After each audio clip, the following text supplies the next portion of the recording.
कमर में सर में दर्द याद नहीं आ रहा है क्या? सुबह से यहाँ से वहाँ। धीरे बोल, कहीं सुन लिया माँ जी ने तो हम दोनों की खटिया खड़ी कर देंगी। इतना मेरे को पता है, रश्मि दीदी को माँ जी बिस्तर पर चाय भी हाथ में देती थी। इस खानदान में किसी ने लव मैरिज नहीं की, लेकिन माँ जी ने रश्मि दीदी का पूरा सपोर्ट किया। बोले तो पता है, मैंने तो ये भी सुना है कि काफी सारे रिश्तेदार नाराज भी हो गए थे इस फैसले से, लेकिन माँ जी ने किसी की नहीं सुनी। आपकी बड़ी ताई जी तो सख्त खिलाफ थी इस रिश्ते की। फिर माँ जी ने अपने दामाद की इतनी तारीफ करी कि कोई कुछ बोल ही नहीं पाया। दामाद जी के बारे में तो कुछ कहो ही मत तुम, उनकी बस आरती नहीं उतारती माँ जी, बाकी अपने बेटे से बढ़कर है वो उनके लिए। तभी रश्मि दीदी का घमंड इतना बढ़ गया है ना। अरे मुझसे तो उन्हें पहले से दिक्कत है, पता नहीं क्या हो जाता है उन्हें जब वो यहाँ आती है तो। अरे बात ये है भाभी कि इस खानदान के बाकी रिश्तेदार आपको बहुत पसंद करते, इसीलिए रश्मि दीदी आपसे जलती है।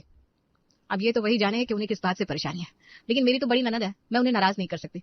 फिर क्या है कि माँ जी भी मुझसे नाराज हो जाती है, और माँ जी नाराज तो बेटे का भी मूड नहीं रहता, इसलिए मैं उन्हें कुछ कहती नहीं। हाँ भाभी, ये ननदें होती है ऐसी है, ना इनके साथ रहा जाता है ना इनके साथ पंगा लेकर रहा जा सकता है। किसकी ननद के बारे में बात कर रही हो दोनों? वो माँ जी इमली कह रही थी उसे रश्मि दीदी की बड़ी याद आ रही है, कई दिनों से मिली नहीं है ना। हाँ माँ जी यही बोल रही थी। अरे मेरी रश्मि है ही ऐसी, एक बार किसी से मिल लेती है तो कोई उसे भूल ही नहीं पाता। बात तो बिल्कुल सही है, नागिन को कोई कैसे भूल सकता है? क्या? मेरा मतलब है अमृत जैसी वाणी है उनकी, कोई कैसे भूल सकता है? आज आ रही है रश्मि अपने नए घर का न्योता लेकर। मैंने तो कह दिया, इतने महीनों से काम कर रही है अपने नए घर पर, यहाँ कुछ दिन आराम ही कर ले बेटा।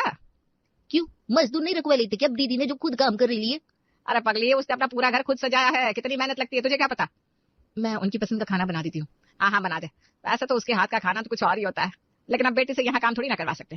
पहले से ही बड़ी मेहनत करती है मेरी रश्मि, बहुत अच्छे से खाना बनाना, दामाद भी आ रहे उसे छोड़ने, ठीक है? जी माँ जी। ऑल दी बेस्ट दीदी। कुमुद अपनी बड़ी ननद रश्मि और उसके पति के लिए खाना बनाने में जुट गई, लेकिन सारा दिन बिस्तर पर पड़ी टीवी देखने वाली सुमन आज पूरा घर साफ करने में और सजाने में लगी हुई थी। इतना ही नहीं, उसने आज अपने बेटे को भी काम पर नहीं जाने दिया। आप ही ने तो कहा था दीदी रुकने वाली है कुछ दिन, तो मैं उनसे रात को मिल लेता हूँ ना। अरे दामाद जी भी आ रहे हैं, ऐसे कैसे तू ऑफिस चला जाएगा? अच्छा लगता है क्या? ना मुझे रसोई बनानी है, ना घर को सजाना है, और ना ही आप माँ बेटी मुझे कुछ बात करने देती है, फिर मेरे रुकने का क्या मतलब? मेरे मायके से कोई आता है तो मेरे पति को 1 घंटा रुकने नहीं देती, और आज देखो इनका कोई काम भी नहीं है तब भी रुकाए बैठी है। मैंने कहा ना रुक जा, आज कोई नहीं जाएगा। रश्मि कितने दिनों बाद आ रही है अपने मायके में। कितने दिनों बाद? 15 दिन पहले तो आई थी। अरे चुप कर, उसे आना थोड़ी ना कहते, वो तो बस ऐसे ही आई थी। आज उसकी अच्छे से खातिरदारी करूंगी मैं। हाँ, बस मोती बिछाने बाकी है राहों में। तूने कुछ कहा क्या बहू? इनके बाहर के कान तो कुछ ज्यादा ही तेज है, मेरे अंदर की बातें भी सुन लेती है। अरे क्या सोच रही है, कुछ पूछ रही हूँ तुझसे। हाँ माँ जी, मैं कह रही थी खाना मैंने अच्छे से बना दिया है, मीठे में हलवा भी बना दिया है, कुछ और तो बनाना नहीं है ना? अभी के लिए इतना काफी है। मेरी रश्मि बड़ी कोमल है, वो किसी से ज्यादा काम करवाना पसंद ही नहीं करती। अगर उसे पता चला कि मैंने तुझसे इतना सारा खाना बनवाया है तो खुद ही मुझे डांटेगी। ये लो दीदी, जीजाजी आ गए। ये क्या माँ, आप लोग हमें बाहर लेने भी नहीं आए? ये इज्जत होती है क्या घर की बेटी और दामाद की? अरे नीरज, तुझे ध्यान रखना चाहिए ना। और स्वागत के लिए कोई मिठाई भी नहीं है आपके हाथ में? मैं हलवा लेकर आती हूँ, मैंने अभी बनाया है। कुमुद, हलवा क्यों बनाया है? मुझे बर्फी पसंद है ना, तुम्हें याद नहीं है क्या? वो आपको हलवा भी तो पसंद है दीदी, वो बुआ जी की बेटे की शादी में 3 कटोरी खा ली थी आपने, याद है ना? अरे वो तो मैंने बस चखने के लिए खाया था, मुझे हलवा ज्यादा पसंद नहीं है। एक काम करो, बर्फी और गुलाब जामुन बना दो। इससे तो आते ही नाटक शुरू कर दिया। और इसकी माँ कह रही है मेरी बेटी बड़ी कोमल है, किसी से ज्यादा काम नहीं करवाती। क्या हुआ, मुझे गालियां दे रही है क्या मन में? अरे बाप रे, माँ बेटी के कान तो कुछ ज्यादा ही तेज है। रश्मि के आते ही कुमुद का सर दर्द बढ़ गया था। काम तक तो फिर भी ठीक है, कुमुद संभाल लेती थी, लेकिन उससे भी खतरनाक थी माँ बेटी की बातें। माँ, आपको पता है दिन रात मेहनत की है मैंने अपने नए घर को बनवाने में। पंकज तो कह रहे थे कि मेरी जगह कोई और होता ना तो अभी तक हॉस्पिटल पहुंच गया होता। लेकिन यहाँ तो आप है ना, आप लोगों को अस्पताल पहुंचा देंगी। क्या? कुछ नहीं दीदी, मैं कह रही थी आपके लिए चाय लेकर आई हूँ मैं। ला रश्मि जब तक यहाँ है उसके अच्छे से सेवा करना बहू। बेचारी मेरी बच्ची कितनी कमजोर हो गई है, चेहरा भी उतर सा गया है रश्मि का। मुझे तो 2-4 किलो बढ़ा हुआ ही लग रहा है वजन। माँ, आपको पता है पूरे घर में मुझे सबसे ज्यादा मेहनत रसोई बनवाने में लगी है। क्यों, ऐसा क्या है रसोई में बेटा? अरे माँ, वो सिर्फ रसोई नहीं है, शाही महल की रसोई है। मैंने अपनी रसोई में एसी तक लगवाया है। यही नहीं, चीनी के बर्तन, गमले, नई तरह की टाइल्स, आप देखेंगी ना तो देखती रह जाएंगी। अरे वाह बेटा, मुझे तो सुनकर ही लग रहा है तूने जरूर कुछ शाही बनवाया होगा। अब आप तो जानती है ये मुझसे कितना प्यार करते हैं। कह रहे थे मैं तुम्हारे लिए ताजमहल तो नहीं बनवा सकता, लेकिन शाही रसोई बनवा सकता हूँ। हाय मेरे दामाद जी एक नंबर है, सच में उनके जैसा कोई नहीं। वो तो है, इतना प्यार करते हैं मुझसे कि मेरी कोई इच्छा अधूरी रहने नहीं देते। अब कल परसों मुझे जयपुर की कचौड़ी खानी थी, मैंने बस कहा और प्लेन में मुझे जयपुर ले गए। बोलो अब क्या ही कहूँ उनके बारे में। कल आप जयपुर गई और आज सुबह यहाँ आ भी गई? हाँ, इन्होंने सबसे तेज चलने वाला प्लेन करवाया था ना। अच्छा, सबसे तेज चलने वाला प्लेन तो सपने में ही हो सकता है क्या? नहीं, मैंने कहा बहुत प्यार करते हैं जीजाजी दीदी को, सच में। अरे इनकी किस्से में आपको क्या ही बताऊं अब। रहने दीजिए, मत ही बताइए। रश्मि और सुमन की बातें खत्म होने का नाम नहीं ले रही थी। इतने में ही दरवाजे की घंटी बजती है और वहां आता है कुमुद के मामा जी का लड़का। अरे विशाल, तुम यहाँ आओ। जी चलो, मेरी छुट्टी का कुछ तो उपयोग हुआ, तुमसे मुलाकात हो गई। कुमुद, पापा ने तुम्हारे लिए ये न्योता और मिठाई भेजी है और कहा है कि आप सबको हमारे नए घर की पूजा में आना ही है। अरे हाँ, मैं तो भूल ही गई थी, मामा जी नया घर बनवा रहे थे ना। हाँ, हमारे नए घर का काम तो पूरा हो गया है, कल पूजा है इसलिए आप सबको आना है। आपकी ननद भी आई हुई है तो उन्हें भी लेकर आना। हाँ हाँ बेटा जरूर।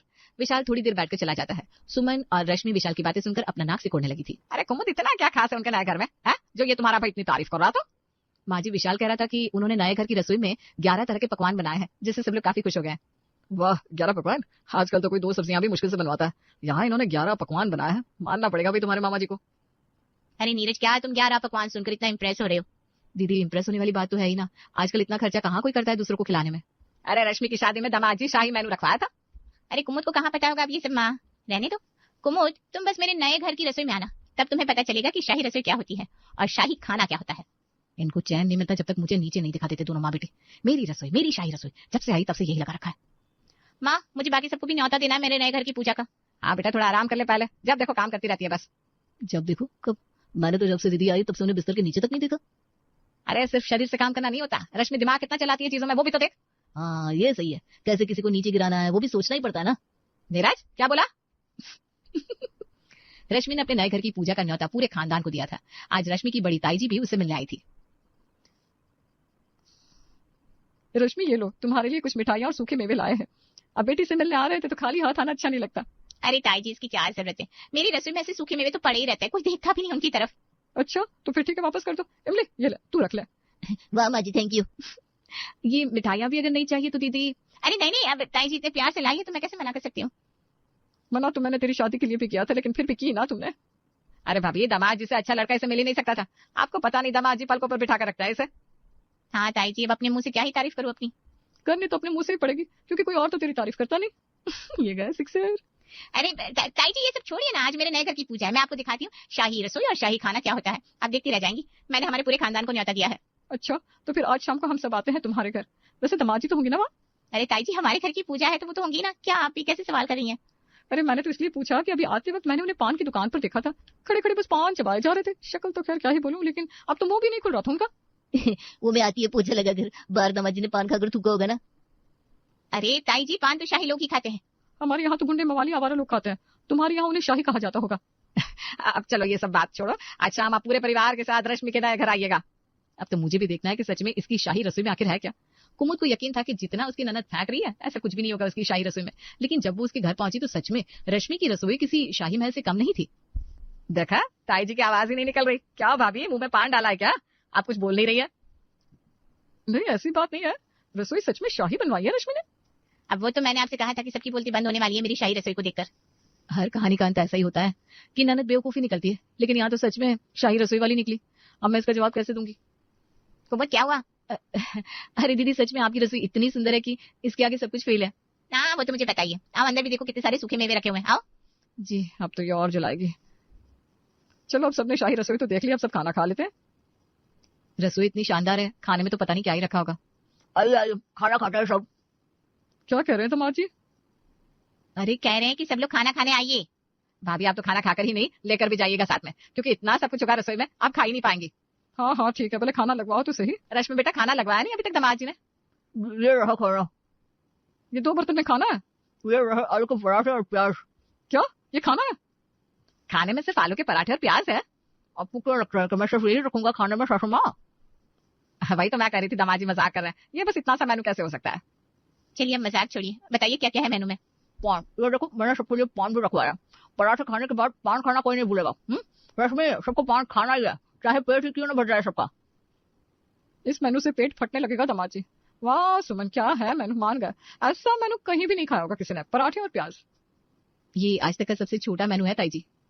शाही रसोई का छोटा मेनू। अब क्या कहती हो सुमन, इसे घर ही ले जाना है या यहीं खाना है? रश्मि, ये क्या है? दामाद जी ने सिर्फ पराठे और प्याज ही करवाया है। अरे ये पराठे उन्होंने सिंगापुर से करवाया माँ। अरे चुप कर, बढ़िया आई सिंगापुर वाली। ये पान वाले के पास जो पराठा वाला है उसी के आई है। तो हमने आटा सिंगापुर से मंगवाया माँ। पंकज को ऐसे छोटे मोटे ठेले वाले पसंद नहीं है। देखो ये प्याज ना हमने अमेरिका से मंगवाया है। अरे चुप, अमेरिका से मंगवाया है? 10 रुपए किलो मिलता है ये प्याज छोटे वाले। लेकिन पान तो देखो कितना शाही है माँ। आप नहीं जानती मुझे कितना प्यार करते हैं। ये पान ना बनारस जाकर बनवाया है। बोलो। हे भगवान, जैसी तू है वैसे तेरे वो है। रख अपने पास ये शाही खाना। माँ जी, क्या हुआ? शाही रसोई का शाही खाना नहीं खा रही आप? मैं घर जा रही हूँ। कुमुद, चलो, मुझे जोरों की भूख लगी है, घर जाकर अपनी रसोई का शाही खाना खाऊंगी मैं। और इन पराठों का क्या करना है माँ जी? अरे यार, इसकी शाही रसोई में रख दे। माँ सुनो तो मेरी बात। मजा आ गया। अब लग रही है सही एंडिंग हुई है। क्यों, आपको भी मजा आया ना मेरी ननद की शाही रसोई की छोटी सी मेनू को खाकर?